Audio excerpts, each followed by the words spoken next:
Il y a beaucoup de joueurs qui jouent la même carte 2 fois en une seule fois. Ben non. Ah! Le plus 4 sur le plus 4, ce n'est pas possible. Ah! Je m'appelle Yannick, ça fait 6 ans que je travaille chez Mattel et aujourd'hui je suis ici pour vous apprendre les vraies règles du Uno. Passons aux choses sérieuses. Pour la carte Action plus 2, il est évidemment et strictement interdit de les enchaîner et de les mettre les unes après les autres. Lorsqu'on met un plus 2 sur la table, le joueur d'après prend 2 cartes et passe son tour. Et il ne peut jouer aucune carte. Ah! Même pas un plus 2. C'est une règle qui est irréversible. Bien évidemment, on a une pensée émue pour tous les joueurs qui se sont pris un plus 8 ou un plus 10 ou un plus 12 en accumulant les différents plus 2. On pense à vous, mais s'il vous plaît, relisez les règles. Parlons maintenant de la carte inversion. On la pose donc quand on a la couleur demandée ou une autre carte inversion, et du coup ça inverse le sens du jeu. Petite subtilité, voire même grosse subtilité, en 1 contre 1, cette carte n'a aucun effet. Il est absolument interdit de jouer 2 fois. Ah! Qu'en est-il du passe son tour? Comme le dit la règle, en fait, on passe son tour. Donc on peut pas dire « Ah, j'ai un passe mon tour dans mon jeu, je le mets par-dessus ». Non, c'est pas possible. La carte Joker, quant à elle, sert à justement donner la couleur que l'on souhaite jouer. C'est la seule carte qui n'a pas eu encore de règles maison farfelues. Mais également à savoir, on peut garder la même couleur qui est sur le jeu. Donc vous la jouez, c'est jaune, et vous la posez, vous pouvez redemander du jaune.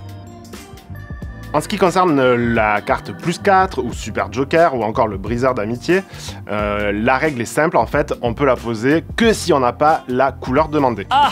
Donc bien évidemment, le plus 4 sur le plus 4, ce n'est pas possible. Il y a également une règle supplémentaire. Le joueur qui reçoit le plus 4 a le droit de challenger la personne qui a donné le plus 4 et donc vérifier si en effet elle n'a pas la couleur demandée. Mais avec un grand risque, puisqu'à ce moment-là, si la personne n'a pas la couleur demandée, la personne qui a challengé cette personne va devoir recevoir les plus 4 plus 2 cartes additionnelles, soit 6 cartes au total. Ok.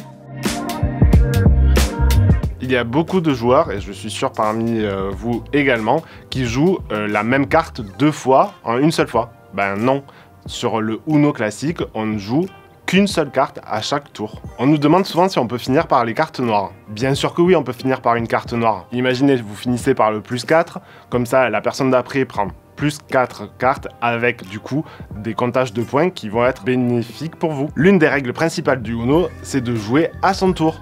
Donc c'est pas parce qu'il y a un 2 jaune posé que l'on peut à n'importe quel moment poser un autre jaune 2.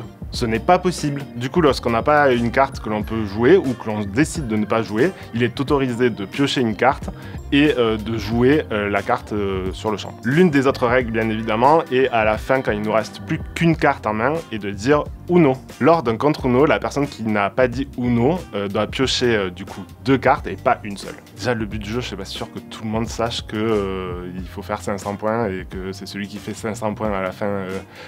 J'adore les têtes, c'est génial. Une fois qu'on n'a plus de cartes, les autres joueurs ont des cartes en main et on va compter les points des autres joueurs. Et en fonction de ça, on va marquer des points et le premier arrivé à 500 points sera le vainqueur. Dominique!